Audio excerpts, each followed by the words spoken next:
सियाने कह गए हैं कि जब मुकद्दर में बेइज्जती लिख दी गई हो तो फिर आदमी लाख कोशिशें भी कर लेना, हजार झूठ भी बोल लेना, करोड़ों तावीलें भी दे देना, चाहे कितनी ही आवाज़ बुलंद कर ले, लेकिन फिर भी सच उन तमाम कोशिशों पर भारी पड़ जाता है और झूठे का मुंह काला हो जाता है, जैसा आजकल नरेंद्र मोदी और उनके गोदी मीडिया का हो रहा है।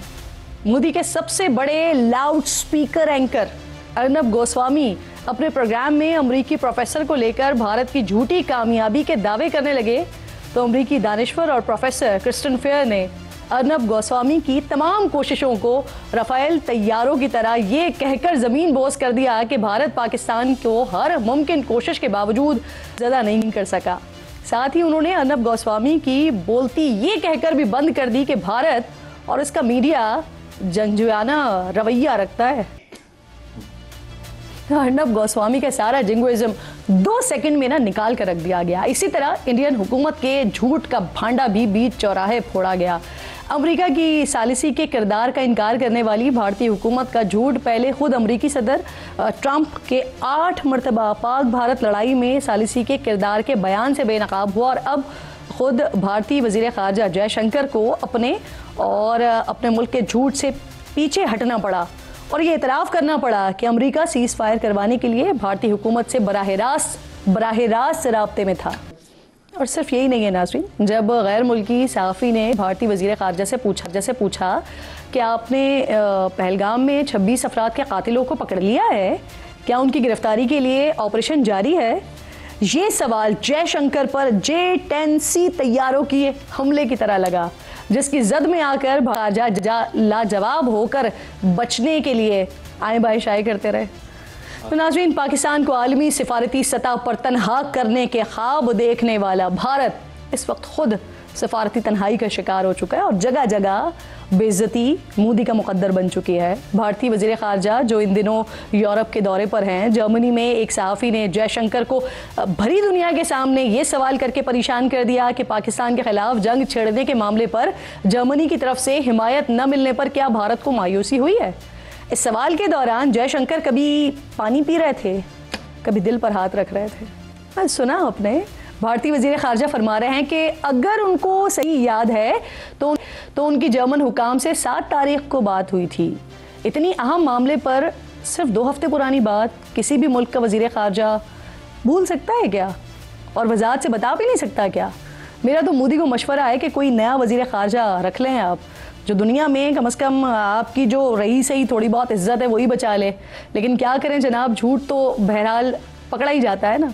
अब आपको ये दिखाती हूँ ज़रा कि जब यूरोपीय सहाफ़ी ने भारतीय वज़ीर ख़ारजा जयशंकर से पूछा कि भारत लड़ाई झगड़ा छोड़कर माशी मैदान में तरक्की का रास्ता क्यों नहीं चुनता, तो जयशंकर यूरोपीय सहाफ़ी के सवाल का जवाब देने के बजाय लिसानी पर हमला करने लग पड़े।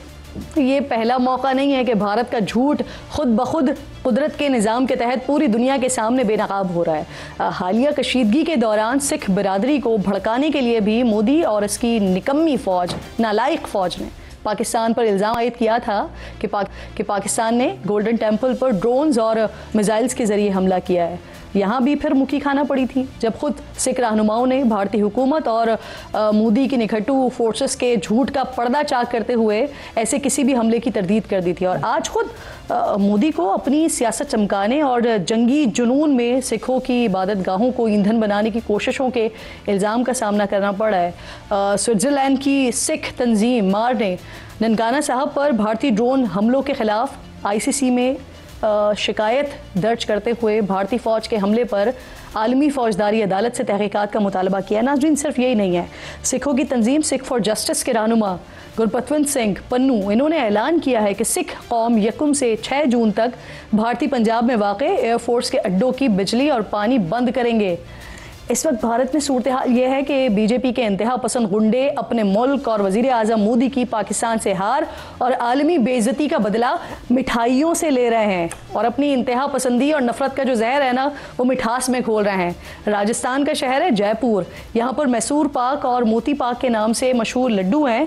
इनके नाम इन्हीं भारतीय इंतहा पसंदों के दबाव में मोती श्री और मैसूर श्री रख दिए गए हैं। अब आप लेवल चेक करें, सोच चेक करें आप इनकी। मेरे साथ इस वक्त मौजूद हैं मेरे इंतहाई मोअज़्ज़ज़ मेहमान बैरिस्टर अकील साहब मौजूद हैं। बेहद शुक्रिया, आपके वक्त की बेहद शुक्रगुजार हूँ। डिफेंस एनालिस्ट हैं जनरल जाहिद साहब मेरे साथ मौजूद हैं, आपके वक्त की भी बेहद शुक्रगुजार हूँ। और इसके साथ साथ मलिक अहमद साहब ऑपोजिशन लीडर हैं, वो भी प्रोग्राम में मुझे ज्वाइन करेंगे।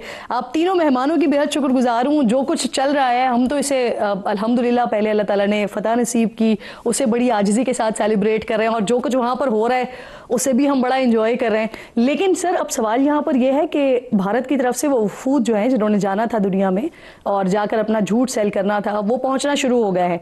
हमारे पास से भी वफ्द बनाया गया है जो कि बिलावल भुट्टो साहब जिसको लीड करेंगे, वो कब तक पहुंच जाएगा। और कल ही मेरे प्रोग्राम में शेख वकास अकरम साहब पाकिस्तान तहरीक इंसाफ के सेक्रेटरी इत्तलात, वो उनका मुतालबा कह लीजिए या उनकी सजेशन कह लीजिए, वो कह रहे हैं कि इस वक्त में अपोजिशन के रहनुमाओं को भी, लोगों को भी शामिल होना चाहिए। तो इस पर क्या टेक है सर हुकूमत का? बिस्मिल्लाहिर्रहमानिर्रहीम। बहुत बहुत शुक्रिया किरण साहिबा, आपने अपने इब्तदाइये में ही दो टोक अल्फाज में जो जिंगोइज़म और झूठ भारत ने फैलाया है, इस पूरे 10 दिन के टाइम पीरियड में जो एक जंगी माहौल था और जंग का समा था, तो उसमें आपने तो वो तमाम तर भारत का प्रोपेगेंडा बेनकाब कर दिया। मैं असल में ख़ुद फर्स्ट हैंड विटनेस हूँ। मैं जो पार्लियामेंटेरियंस की यूनियन है OIC की, ऑर्गेनाइजेशन ऑफ इस्लामिक कंट्रीज़, मुझे स्पीकर साहब किसी अपनी मजबूरी के तहत नहीं जा सके, यहाँ पे मसरूफियत ऐसी थी, तो मैं वहाँ पे जकार्ता था पिछले हफ्ते और मैंने वहाँ पे डेलीगेशन को लीड किया। और यकीन का जाने कि मुझे पाकिस्तानी होने पे कभी ज़िंदगी में इतना फ़ख्र नहीं हुआ।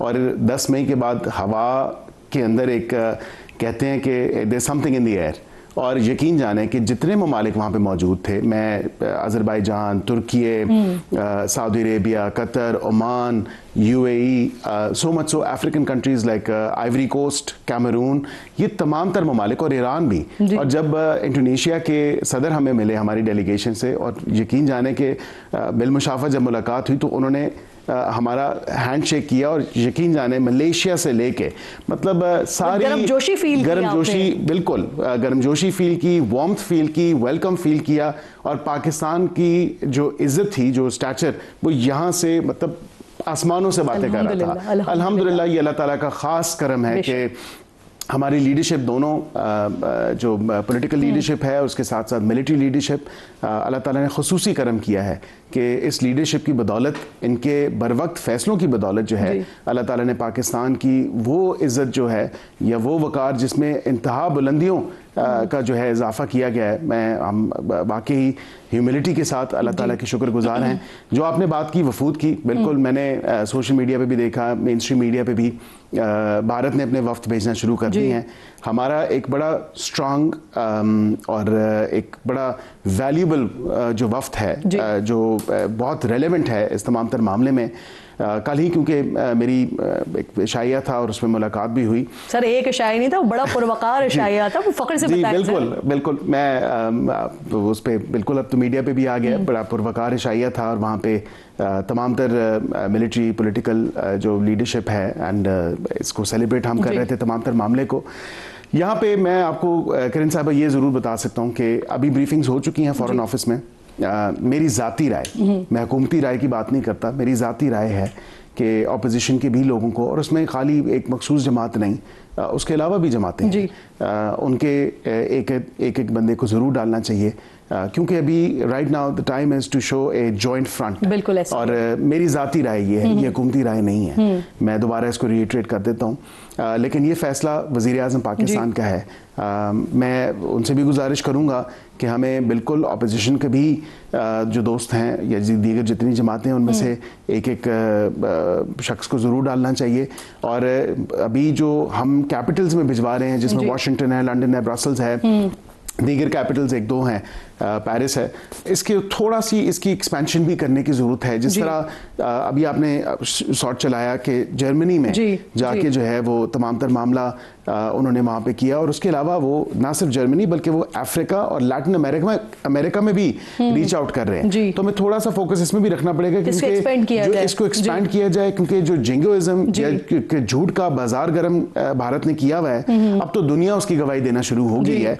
लेकिन उस वाकईतन हमें जो एंगेजमेंट रखनी है वो important Capitals of the world along with जो दीगर कैपिटल्स हैं जो मैटर करते हैं, जो बड़ी इकोनॉमीज हैं, ब्राजील है, आपकी मेक्सिको है, दीगर ममालिक हैं। अफ्रीका में आप देखें तो साउथ अफ्रीका है, मतलब कई ऐसे अफ्रीकन ममालिक हैं जिनको हमें बिल्कुल एंगेज करने की जरूरत है और बताने की जरूरत है, अपना नैरेटिव पेश करने की जरूरत है इस तमाम तर मामले पे।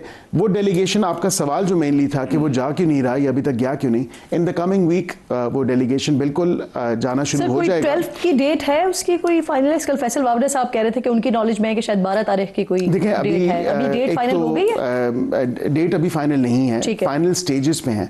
इसमें एक मैं थोड़ा सा आपके नाज़रीन के लिए और आपके लिए भी, जन साहब के लिए भी मैं थोड़ा सा ये जरूर अर्ज करूं और ऐड इन करूं, it's not totally dependent upon this delegation कि यहाँ से डेलीगेशन को भिजवा दिया जाए, क्योंकि आगे भी हमारा फॉरेन ऑफिस मीटिंग स्केड्यूल कर रहा है। तो वो मीटिंग्स वहां पे बायलैटरल मीटिंग्स इसी दौरान में एक बड़ी इंपॉर्टेंट बात की, कमिंग वीक यानी जून से पहले ही फिर जी एक्सपेक्टेडली वो जून से पहले ही है, डिपेंडिंग, क्योंकि अवेलेबिलिटी वहां पे भी लीडर्स की देखी जाती है इन ममालिक में, इन वर्ल्ड कैपिटल्स में, कि जब आपकी बायलैटरल मीटिंग्स हैं तो वो उसका टाइम और प्लेस स्केड्यूल जो है वो तय होना होता है। फॉरेन ऑफिस में बहुत काम कर रहा है और जो बायलैटरल मीटिंग्स मुख्तलिफ टाइम्स के साथ हैं, मुख्तलिफ जगहों पे हैं, मुख्तलिफ तारीखों में हैं, तो वो उसको सेटअप कर रहा है और वो तमाम तरह वो जो कहते हैं स्केड्यूल है वो तैयार कर रहा है। बिल्कुल ठीक। जान साहब मुझे ये फरमाइएगा, सिख बिरादरी उन्होंने अब ये बड़ा भारत की तरफ से ड्रामा किया जाता रहा कि पंजाब पे पाकिस्तान की तरफ से अटैक कर दिया गया, फिर वो खुद ही झूठ खुल के सामने आ गया कि भारत खुद ही ड्रोन्स भेज रहा था। और हम ये उस दिन से कह रहे थे जब वहां पर ये सारा मामला हुआ था, जब भारत ये सारे नारे लगा रहा था, तो हमने पहले ही बता दिया था कि हम तो यहाँ पर